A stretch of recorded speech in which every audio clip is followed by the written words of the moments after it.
مکار پیدا ہوں گے. حضور فرماتے ہیں وہ ایسی ایسی باتیں تمہارے سامنے پیش کریں گے جسے نہ کبھی تم نے سنا ہوگا نہ تمہارے باپ دادا نے سنا ہوگا. بتاؤ کبھی آپ نے سنا تھا کسی کو کہتے ہوئے کہ میں خدا ہوں, میں رسول ہوں, میں خواجہ ہوں, میں غوث ہوں؟ آپ کے باپ دادا نے سنا تھا؟ نہیں سنا تھا نا.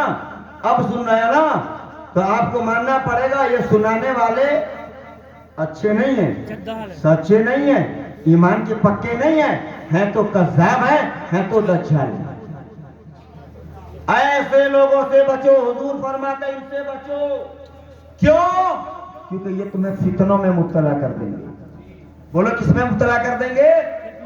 فتنوں میں مبتلا کر دیں گے. تو حضرات یاد رکھیے گا یہ زمانہ یہ دور بہت نازک ہے, آپ کو سنبھل کے چلنا ہوگا.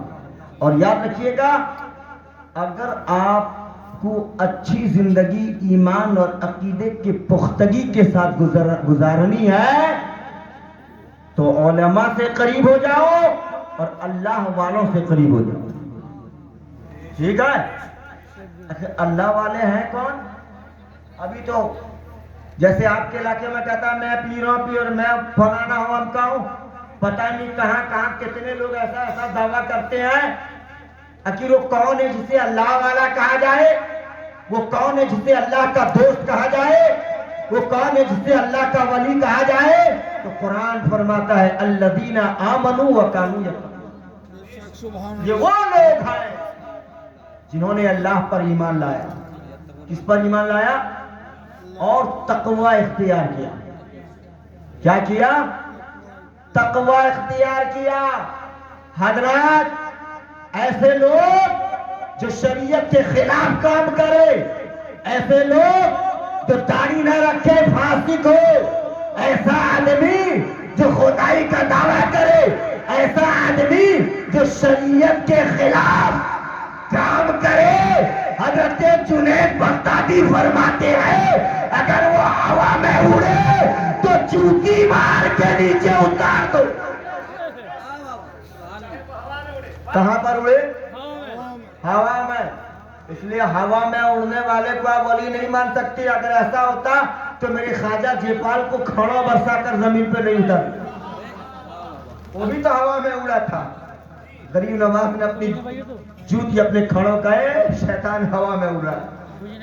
یعنی اس سے کیا پتا چلا؟ غریب نواز نے آپ کو نظریہ دیا کہ جو شریعت کا نہیں چاہے ہوا میں اڑے تو جوتی مار کے نیچے.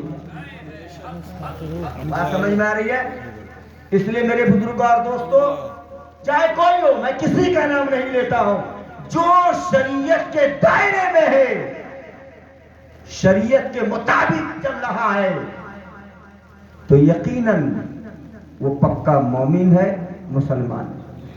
اور ساتھ اگر شریعت کا مکمل علم رکھتا ہے تو وہ مومن ہے, مسلمان ہے اور ساتھ میں عالم ہے. ٹھیک ہے؟ اور اس کے ساتھ ساتھ مکمل پرہیزگار بھی ہے, تقویٰ ہے, عبادت گزار ہے. وہی تو اللہ کا ولی. بات سمجھ میں آ رہی ہے؟ تو میرے بزرگ اور دوستوں ان باتوں کا خیال رکھنا. اب آئیے میں کچھ باتیں آپ حضرات کے روبرو رکھتا ہوں. آج کا یہ جلسہ جشن غریب نواز کانفرنس ہے. مجھ سے پیشتر بہت اچھا مجمع تھا. ہمارے عزیزم ندیم بابو بہت آن بان شان کے ساتھ گنگنا رہے تھے اور آپ مکمل بیداری کے ماحول میں سبحان اللہ الحمدللہ کی صداؤں سے اور اس کی برکتوں سے خود بھی مالا مال ہو رہے تھے اور انہیں بھی مالا مال کر رہے تھے. اللہ کرے کہ یہ مالا مال آپ بھی ہوتے رہیں, انہیں بھی کرتے رہیں. حضرات اس جلسے کو نسبت ہے حضرت غریب نواز سے. کس سے بولیے؟ حضرت خواجہ غریب نواز علیہ رحمہ سے. اور ہم سب کو بھی نسبت ہے حضرت غریب نواز سے.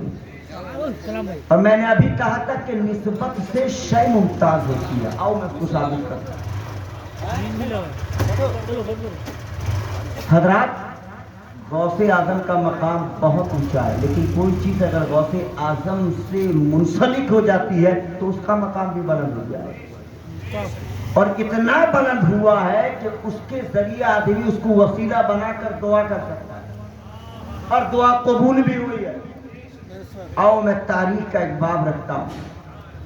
غوث اعظم کے خادم تھے, ان کا نام تھا حضرت بارکی. بولی کیا نام تھا؟ بارکی. ٹھیک ہے, کیا تھے جانتے ہیں؟ غوث پاک کے خادم, ہے نا؟ کیا تھے؟ غوث پاک کے خادم. اور خدمت کیا کرتے تھے؟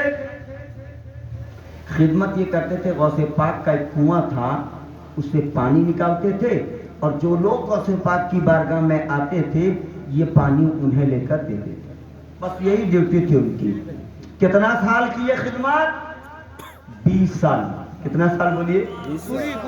20 سال کے بعد ایک دن انہیں کیا لگا, بولے چلو اب یہاں سے چلتا ہوں. کہا میں اب یہاں سے چلتا ہوں, اور ارادہ کر کے وہاں سے نکلے.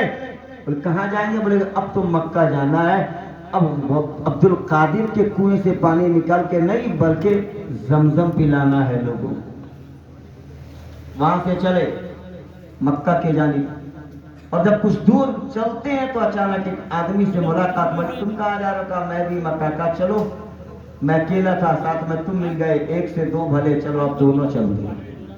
دونوں چلے, کچھ راستہ طے کیا, رات کا وقت آیا, کہا چلو اب یہیں پہ آرام کرتے ہیں. اب دونوں بیٹھے ہیں ایک جگہ, آرام کرنے کے بارے میں سوچ رہے ہیں. تو اس نے کہا یار کیا آرام کروں, بھوک بہت تیز لگ رہی ہے. اب تمہیں پتا ہے جب بھوک لگتی ہے تو نیند نہیں آتی ہے, بھوک لگتی ہے تو نیند نہیں آتی ہے. تو اچھا بھوک لگ رہی, کہاں بھوک لگ رہی؟ کہ ایک کام کرو, تم جاؤ فریش ہو کے آؤ, منہ ہاتھ دھل کے آؤ, میں انتظام کرتا ہوں. بہت خوش ہو گئے, کہ بارکی بہت خوش ہو گئے, اور چلے. منہ ہاتھ دھلا, اور جب ادھر منہ ہاتھ دھل کے آئے تو انہوں نے ہاتھ اٹھا کر دعا کیا, اے اللہ مولا. ہاتھ اٹھایا, دعا کیا ٹفن کا, کہ ٹفن آ جائے, انتظام ہو جائے. ہاتھ اٹھا کر دعا کیا, ہاتھ نیچے کیا, ایک ٹفن اترا جو کھانے سے بھرا ہوا تھا. کیا اترا بولیے؟ کھانے سے. جب وہ منہ ہاتھ دھو کر آئے, بولا رے کائے تو ٹفن آ گیا, کھاؤ. اچھا کھا لیے. پھر دوسری رات کا, اب بھی بھوک لگ رہی. کہا گھبراؤ نہیں, میں دعا کرتا ہوں اللہ ٹفن بھیج دے گا, میرا رب کرم فرمائے گا, ٹفن نازل ہو جائے گی. اچھا گئے. پھر تیسری رات, کہا یار 2 رات سے میں منگا رہا ہوں, آج تم منگاؤ. کیا کہا؟ آج ٹفن تم دعا کر کے منگاؤ. انہوں نے کہا اگر میں نہیں منگاتے ہیں تو بڑی بے عزتی ہے, بڑی انسلٹی ہے. کہا ٹھیک ہے, تم بھی ٹینشن مت لو, یا تم بھی منہ ہاتھ دھلو, میں انتظام کرتا ہوں. کیا کہا؟ تم بھی منہ ہاتھ دھلو اور میں انتظام کرتا ہوں. کہا اچھا ٹھیک ہے.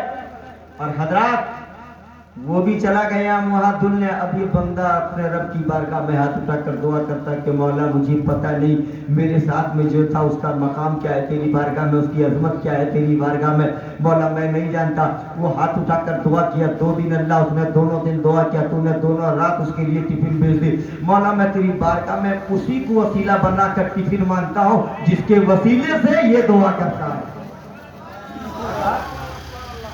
میرے دوست نے جس کو وسیلہ بنا کر